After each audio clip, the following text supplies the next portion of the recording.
South Carolina. He's joining us from Columbia right now. Congressman, thanks so much for joining us. So what's the impact of the president's comments? Well, first of all, thank you so much for having me, Wolf. I think the impact has been dramatic. I think that the president has really stepped into it here.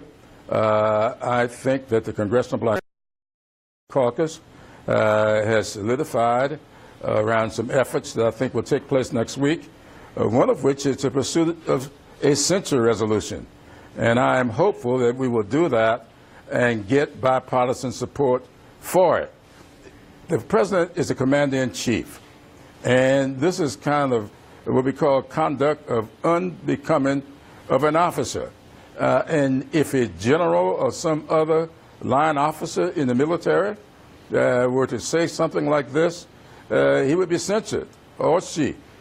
I think that it should occur here with the commander-in-chief at a minimum. And then, of course, when we get back next week, I think that the Congress ought to sit down in a bipartisan way, define what it is we're trying to do on behalf of Dreamers, get DACA done.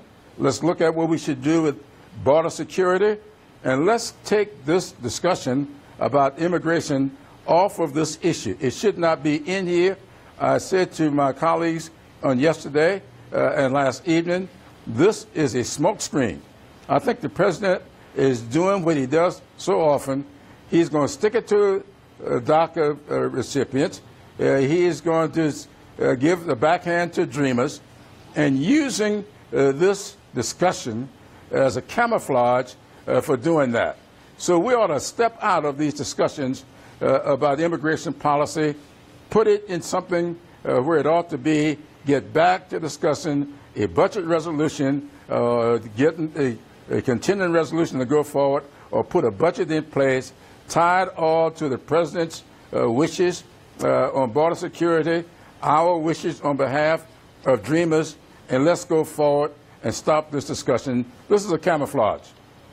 On Twitter, the president denied making, sort of denied, I should say, the vulgar comments or making denigrating comments about Haitians. A Democratic congressman, though, who says who was there, a Democratic senator, I should point out, says the president did, in fact, make those remarks. Dick Durbin of Illinois. What do you make when you first heard those comments coming the day before, and the president this weekend is going to be, together with all of us, remembering Dr. Martin Luther King? He signed this declaration today. What went through your mind when you analyzed all of this? Well, I'll tell you what went through mine. I thought about Dr. King's letter from the Birmingham City Jail. You may recall when Dr. King wrote his letter, he was responding to a letter that he received from 8 white clergymen. Now, the clergymen said to Dr. King in the letter that they believed that his cause was right. They just thought that his timing was wrong. Dr. King in his letter said to them, time is neutral. Time is never right.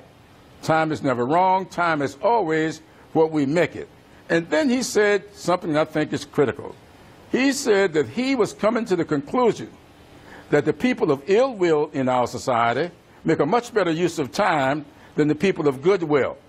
I will call upon my Republican colleagues and say to them that if there are in fact people of goodwill, as I think there are, let's break our silence on this.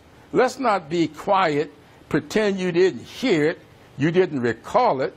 The fact of the matter is, Senator Scott, I'm told this morning down at the Post and Courier said that he says that Senator, his fellow Senator, Lindsey Graham, confirmed that it was said, and I believe Senator Durbin said that Senator Graham responded to it when it was said. Yeah. So let's stop this foolishness, and because Dr. King closed his thought on this subject when he said that we are going to be made to repent in this generation, not just for the vitriolic words and deeds of bad people, but for the appalling silence of good people.